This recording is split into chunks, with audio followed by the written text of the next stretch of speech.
नमस्कार, आप सबका बहुत बहुत स्वागत है आपकी क्लास एचएन अध्ययन में। हम पढ़ रहे हैं, लगातार प्रैक्टिस हो रही है, लगातार क्लास आपकी हो रही है। ठीक है, हिंदी साहित्य की क्लास आपके एचएन अध्ययन ऐप पर कंटिन्यूस चल रही है। आपको सभी मटेरियल, सभी पढ़ाई, पूरी क्लास लगातार आपके एचएन अध्ययन ऐप पे चल रही है, हिंदी साहित्य की भी और जीएस पेपर की भी। ठीक है, तो हम कई सारे बच्चों का अभी भी प्रश्न आ रहा है कि मैम कैसे लें, किस बैच में एडमिशन लें। तो कई सारे बैचेस चल रहे हैं। पर्टिकुलर आप यूपीएचसी और यूपीजीडीसी के लिए हमारा सेपरेट बैच चल रहा है। ठीक है, Uttar Pradesh assistant professor batch 2024-25 का यूपीएचएससी और यूपीजीडीसी के लिए प्रॉपर पूरा बैच चल रहा है। ठीक है, इसके अलावा यूपी पीजीटी का भी एक सेपरेट बैच चल रहा है। अगर आप यूपी पीजीटी की तैयारी कर रहे हैं तो आप यूपी पीजीटी पे फोकस कर सकते हैं। यूपीएचएससी की तैयारी कर रहे हैं तो यूपीएचएससी के बैच पे फोकस कर सकते हैं। और इसके साथ साथ मैं बता दूं, आपके पास ये भी ऑप्शन है कि आप हमारी गोल्ड मेंबरशिप अगर ले लेते हैं या प्रीमियम बैच ले लेते हैं तो आप एक से ज़्यादा बैच को भी कवर कर सकते हैं। ठीक है, तो कई सारी फैसिलिटी, कई सारी आपकी सुविधा के हिसाब से पूरा बैच जो है वो आपको कस्टमाइज करके दिया जा रहा है कि तैयारी में कोई प्रॉब्लम नहीं आनी चाहिए। हमारा ध्येय केवल इतना है कि आपके तैयारी में कोई भी समस्या ना आए। इसके लिए आप हमारा प्रतिष्ठा बैच, हमारा प्रीमियम बैच जो कि यूपीएचएससी, यूपीपीजीटी और यूपी एचपीएससी मतलब टीचिंग से रिलेटेड, हिंदी साहित्य के टीचिंग से रिलेटेड मैक्सिमम बैच आप कवर कर सकते हैं केवल प्रीमियम बैच लेकर के।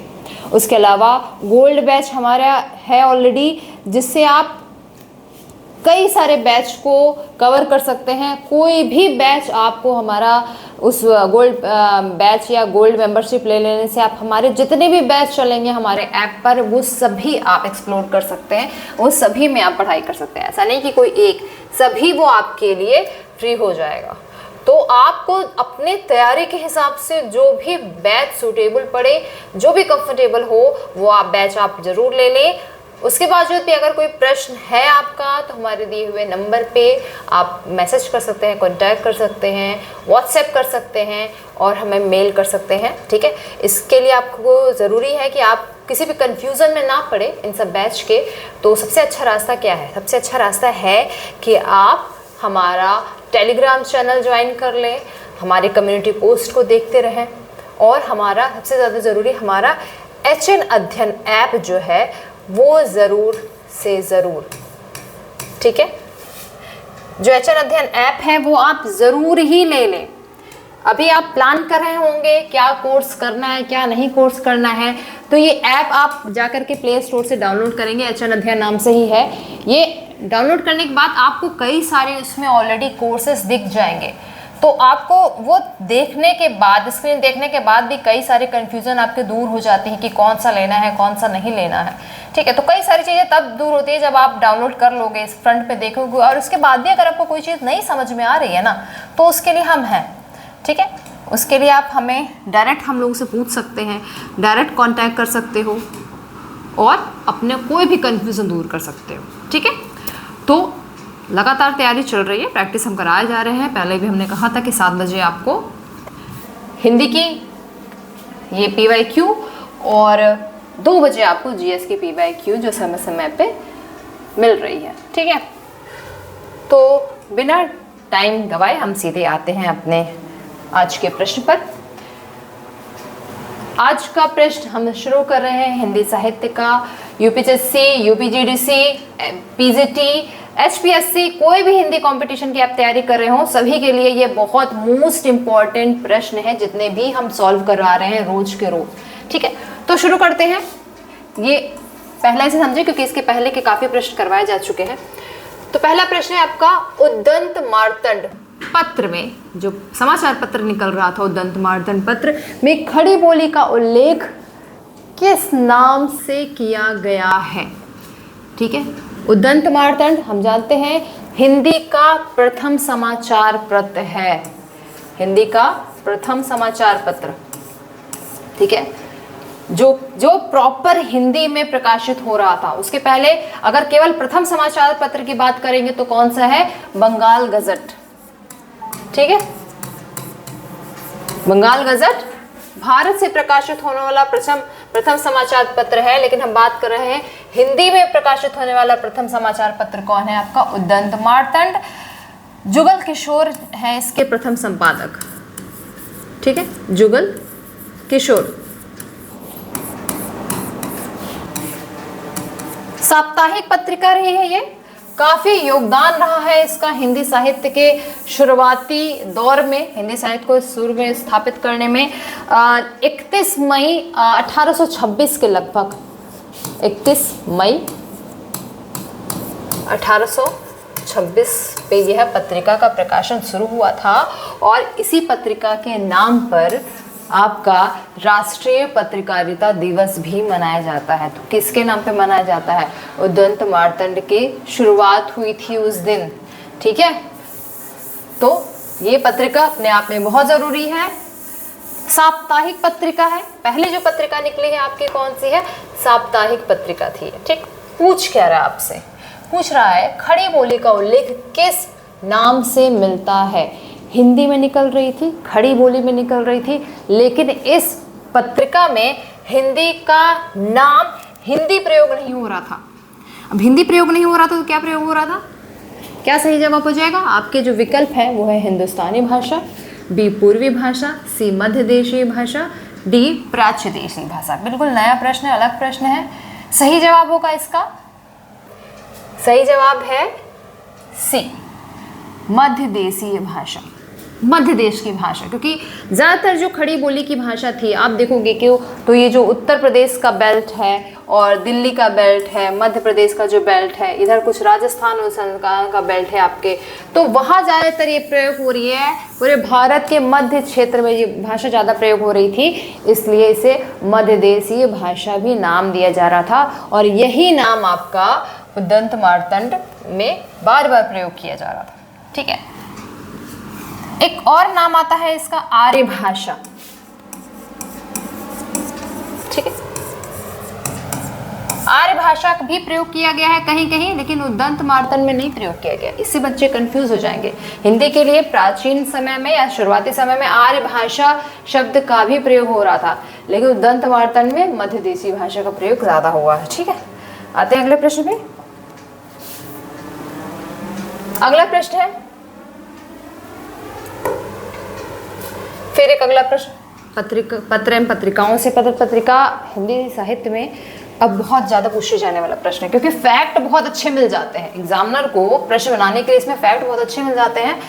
प्रश्न है, हिंदी प्रदीप के संपादक कौन थे। थोड़ा आसान सवाल है, मुझे लगता है कि जवाब मैं ये प्रश्न जैसे लाऊंगी होंगी स्क्रीन पे, आपका जवाब फटाफट आने लगेगा। तो हिंदी प्रदीप पत्रिका है, यह पत्रिका आपकी मासिक पत्रिका है। ठीक है, प्रयाग से छपती है, प्रयाग से प्रकाशित होने वाली मासिक पत्रिका है। 1877 में से इसका प्रकाशन होना शुरू होता है। ठीक है, अब समय क्या है, लगभग भारतेंदु युग का आसपास का, और मैं थोड़ा सा हिंट जरूर दूं आप लोगों को, भारतेंदु मंडल के बड़े वरिष्ठ कवि हैं इसके संपादक जो हैं। विकल्प हैं आपके श्रीनिवास दास, बी बालकृष्ण भट्ट, सी दुर्गा प्रसाद मिश्र और डी बद्रीनारायण चौधरी प्रेमघन। सही जवाब क्या होगा, मुझे लगता है सब बच्चों ने आंसर लिख दिया होगा, लेकिन फिर भी मैं बता रही हूँ। सही जवाब है इसका बी बालकृष्ण भट्ट। बालकृष्ण भट्ट हिंदी प्रदीप के संपादक रहे हैं, भारतेंदु मंडल के बड़े वरिष्ठ कवि भी रहे हैं, रचनाकार भी रहे हैं। हिंदी प्रदीप का बड़ा योगदान है हिंदी साहित्य में, क्योंकि अगर देखा जाए तो हिंदी आलोचना को के शुरुआती जो रूप हैं उसको स्थापित करने में हिंदी प्रदीप, बालकृष्ण भट्ट और एक और जो नाम है यहाँ पे प्रेमघन, इनका बड़ा योगदान है। आलोचना का शुरुआत वक्त, आलोचना मैंने पढ़ाया है लास्ट क्लास में भी, और आलोचना आपको इसके सिलेबस में भी पढ़ाऊंगी, तो आप देखोगे किस तरीके से आलोचना बड़ी इंटरेस्टिंग हो जाती है वहाँ पे आने के बाद। ठीक है, तो इसका सही जवाब हो गया होगा बालकृष्ण भट्ट। अन्य भी है आपके ऑप्शन, श्रीनिवास दास की पत्रिका है सदादर्श, ठीक है, जो चर्चित पत्रिका है।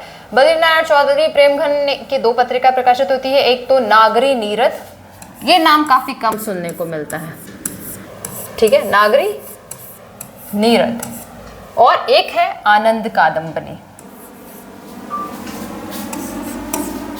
ये हम ज्यादा सुनते हैं, ठीक है, ठीक।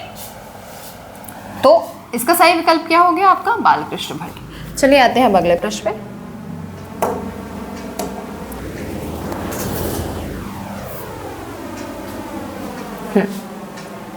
अगला प्रश्न है, हिंदी के प्रचार प्रसार में योगदान के लिए 1947 में कौन सी संस्था गठित हुई थी?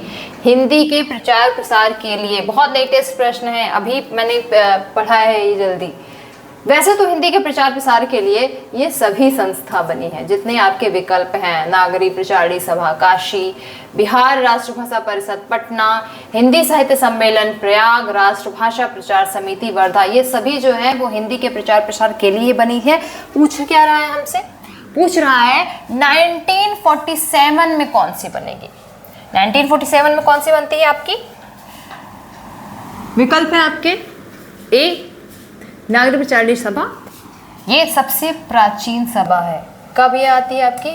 1893 में स्थापित होती है। फिर है बिहार राष्ट्रभाषा परिषद, ये आपकी आती है 1947 में। तो सही जवाब क्या हो जाएगा? विकल्प बी, राष्ट्रभाषा, बिहार राष्ट्रभाषा परिषद 1947 में आती है। अब हिंदी साहित्य प्रयाग, ये कब आता है? यह है आपका 1927 में, ठीक है, इसको मैं और करीब लिख दे रही हूँ, 1947 में, ठीक है। और राष्ट्रभाषा प्रसार समिति यह है 1936 में। तो अगर क्रम से भी लगाना होगा तो भी आप देख सकते हैं। सबसे पहले आपका ए है, उसके बाद है सी, फिर है डी, फिर बी। लेकिन हमसे प्रश्न क्या पूछा? प्रश्न पूछा है 1947 में पर्टिकुलर कौन सी संस्था आती है, ठीक है। आते हैं हम अगले प्रश्न पे।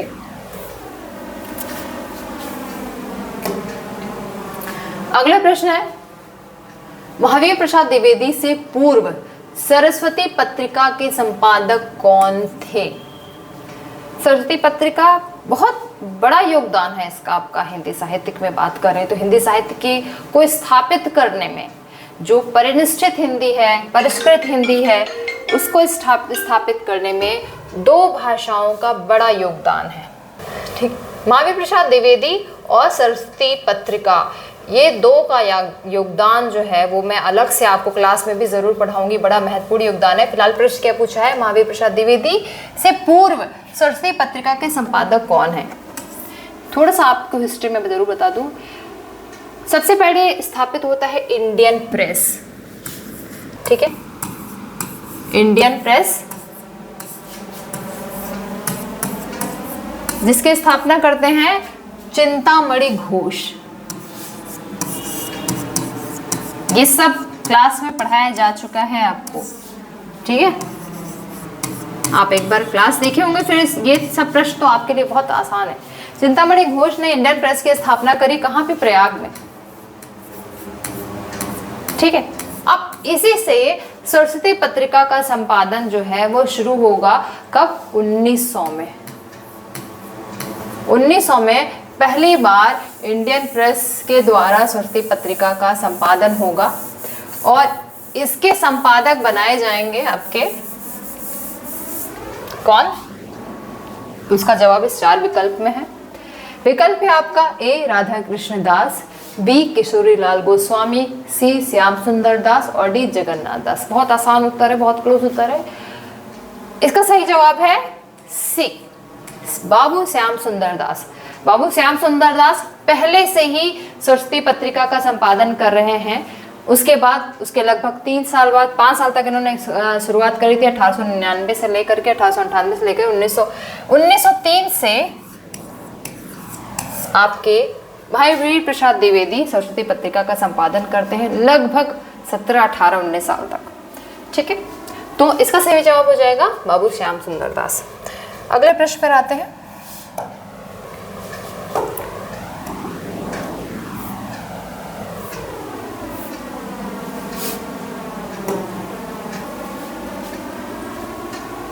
प्रश्न संख्या 5, a sketch on Hindi literature के लेखक कौन हैं?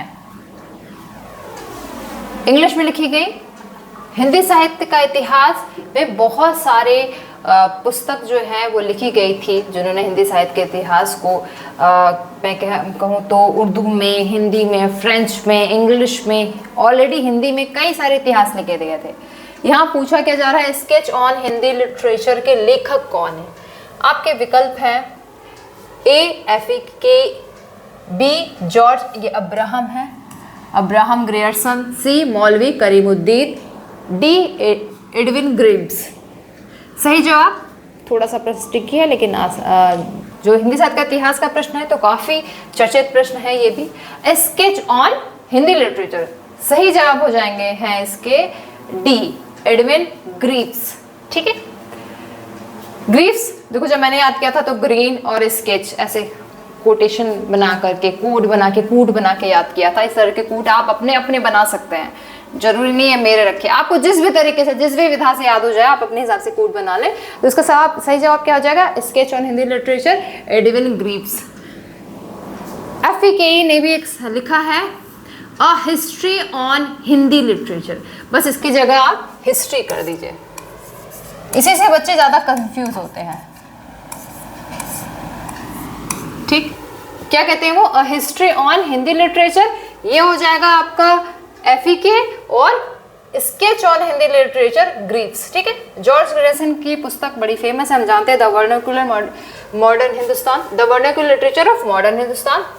और मौलवी करीमुद्दीन की पुस्तक है तज़किरा ए शोरा ए हिंदी।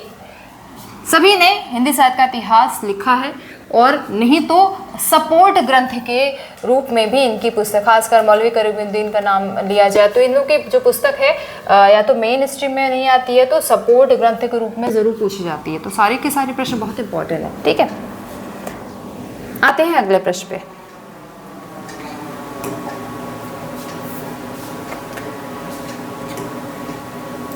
ढोला मारू रा दूहा में ये ढोला है, ढोला के पिता का क्या नाम है? बड़ी अच्छी सी प्रेम कहानी जैसी ये रचना है, लगभग 11वीं सदी में आती है और पहली बार इस आपको हिंदी साहित्य में दिखाई देगी। और उसके बाद ये कई बार ये कहानी अनुवाद रूप में या फिर दूसरी भाषाओं में ज़रूर लिखी जाएगी। एक लोक कथा, लोक कह सकते हैं, गाथाओं पे प्रचलित है। 11वीं शताब्दी में आपके कुशलाभ भी देता है, कहीं कहीं इसका नाम कल्लोल कवि भी देता है। दोनों ही विकल्प सही हैं, दोनों एक साथ नहीं देगा, और यदि देता है तो ऐसे ही प्रश्न परीक्षा से बाहर होते हैं। ठीक है, इन्होंने कल्लोल कवि कुशलाभ 11वीं सदी में ये ढोला मारूरा दोहा लिखते हैं। इसमें ढोला, मारवाड़ी और मालवाड़ी 3 लोगों की कहानी है। थोड़ा सा प्रेम कहानी है, बड़ी सुंदर अच्छी कहानी है, कभी फुर्सत पे तो ज़रूर पढ़ें। पूछ कह रहा है ढोला के पिता का नाम क्या है? आपके विकल्प हैं राजा जसवंत सिंह, बी राजा नल सिंह, सी राजा जय सिंह और डी राजा हरिराज सिंह। सही जवाब है आपका बी राजा नल। राजा नल ढोला के पिता हैं। ठीक है, ये सब आपके आदिकाल की बड़ी चर्चित रचना है। जब भी आदिकाल से प्रश्न उठता है ना तो इन सब चीज़ों पर जरूर प्रश्न उठता है। ठीक है, आते हैं अगले प्रश्न पे।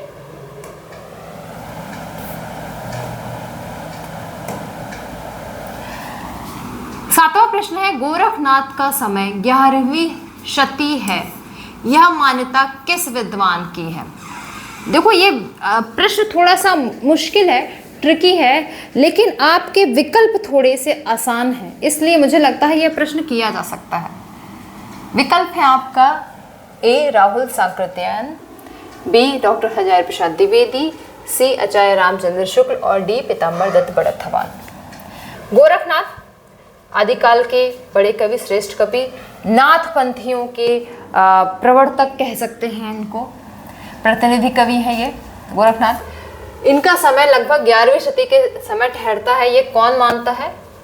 आपके सही जवाब हो जाएंगे क्या? डॉक्टर पीताम्बर दत्त बड़थवाल। इन्होंने कहा भाई गोरखनाथ का समय 11वीं शती के लगभग है, कि पीताम्बर दत्त बड़थवाल का गोरखनाथ पे बड़ा रिसर्च है, ठीक है। इन्होंने इनकी पुस्तक गोरखवाणी प्रकाशित करी है, ठीक है। तो गोरखनाथ का नाम आता है और पीताम्बर दत्त बड़थवाल हैं, तो बहुत रेयर चांसेस है कि कोई और जवाब में हो पीताम्बर दत्त बड़थवाल, मैक्सिमम ज़्यादातर वही सच होते हैं, ठीक है। तो ये हो गया आपका 7वां प्रश्न। आते हैं 8वें प्रश्न पे।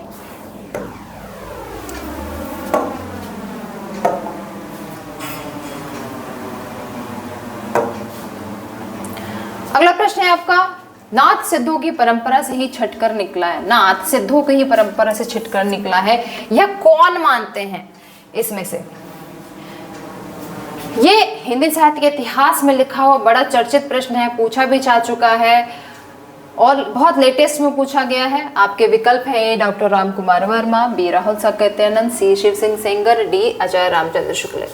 सही जवाब हो जाएंगे आपके आचार्य रामचंद्र शुक्ल। वैसे भी समानता की भी धारणा है कि अगर शुक्ल है ऑप्शन में, तो जब तक बहुत पक्के ना हो, डाउट है, तो शुक्ल को लगाया जा सकता है, लेकिन इस पर मत रहना, पढ़ के ही देना है, क्योंकि अब जो सवाल पूछ रहा है ना वो बहुत ट्रिकी सवाल पूछ रहा है, ठीक है। आते हैं हम अगले प्रश्न पर।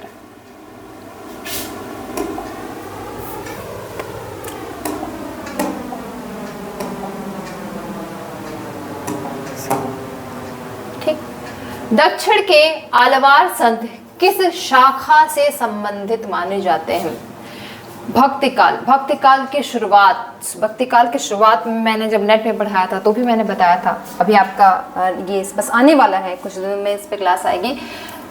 दक्षिण में आलवार और नायनार 2 तरह के थे, बड़े जो कह सकते हैं संत शाखाएं थी, जिसमें आलवार क्या थे? यह विष्णु, ठीक है, विष्णु के उपासक हैं, और दूसरे हैं नायनार, ये किसके हैं? शैव है, बड़ी कट्टर हैं ये अपने अपने लोगों को लेकर के। पूछा दक्षिण के आलवार संत किस शाखा संबंध थे, किसकी उपासना, किसने पूजा करते थे? वैसे तो समानता है विष्णु की पूजा करते थे, पर हम आते हैं आपके विकल्पों पे। ए है प्रेम मार्गी, बी ज्ञान मार्गी, सी राम भक्ति शाखा, डी कृष्ण भक्ति शाखा। तो स्टार्टिंग के 2 विकल्प तो बिल्कुल खत्म हो जाएंगे, निर्गुण नहीं है, सगुण है। सगुण में भी कौन है? सही जवाब है आपका श्री राम भक्ति शाखा पे, ठीक है। तो दक्षिण के आलवार संत की शाखा संबंधित थे श्री राम भक्ति शाखा से। आते हैं हम अगले सवाल पर। अगला है, तुलसीदास की निम्नलिखित कृतियों में कौन सी कृति कांडों में विभाजित नहीं है? बड़ा इंटरेस्टिंग सवाल, अच्छा सवाल है, सारी फेमस है। तुलसीदास की जितनी भी रचनाएं सारी पढ़ डालो। विकल्प है आपके पार्वती मंगल, बी बरवे रामायण, सी गीतावली, डी कवितावली, ठीक है। तो तुलसीदास की कौन सी कृति है जो कांडों में विभाजित नहीं है? बरवे रामायण कांड में है, 7 कांड, गीतावली 7 कांड, कवितावली 7 कांड। कौन सी रचना विभाजित नहीं है? सही विकल्प है आपका पार्वती मंगल, यह कांड में विभाजित नहीं है, समग्र रूप से लिखी गई है, ठीक है। तो आपकी ये सारी प्रश्न जो है इंपॉर्टेंट प्रश्न है, सारे बहुत चर्चित प्रश्न हैं जितने भी अब तक हमने सॉल्व कराया है, ठीक है। तो आज हम इसी 10 प्रश्न के साथ मिल रहे हैं। फिर महत्वपूर्ण जो 10 प्रश्न, जितने भी प्रश्न हम सॉल्व करवा रहे हैं यहाँ पर आपको, ये सभी आपके परीक्षा में आने वाले प्रश्न हैं और सभी विकल्पों को देखते हुए जो संभावित भी आगे हैं उनके साथ हम सॉल्व करवा रहे हैं, ठीक है।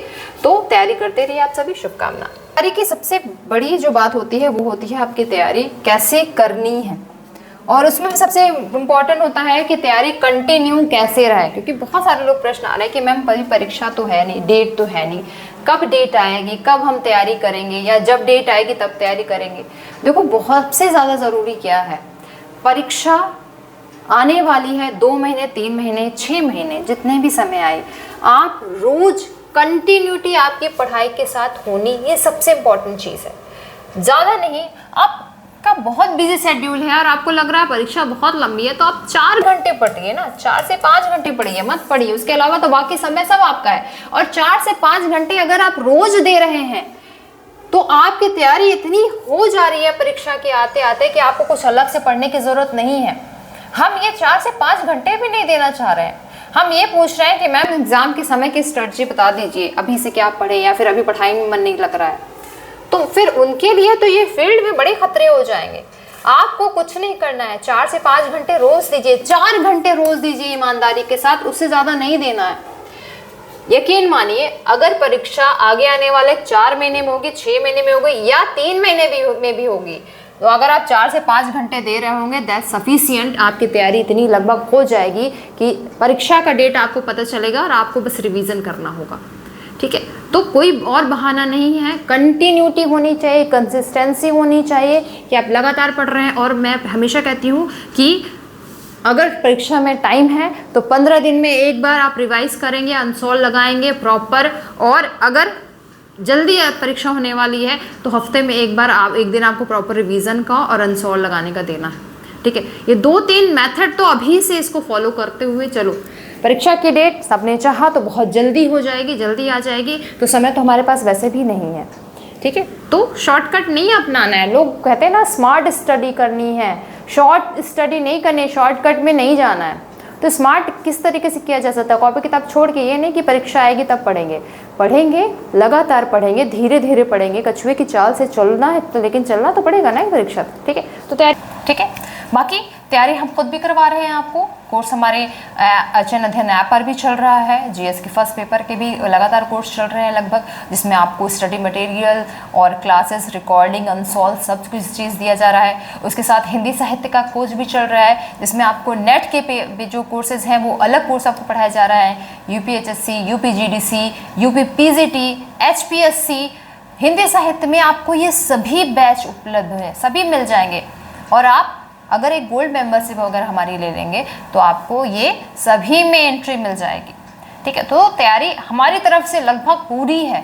थोड़ी तैयारी आपको भी करना पड़ेगा, एफर्ट तो आपको अपनी तरफ से भी करना पड़ेगा, तभी जा करके मिल करके हम लोग फाइनली अपना अपना लक्ष्य जो है वो प्राप्त कर सकेंगे। ठीक है, तो तैयारी करते रहिए, बाकी अचयन अध्ययन आपके साथ में है। शुभकामनाएं।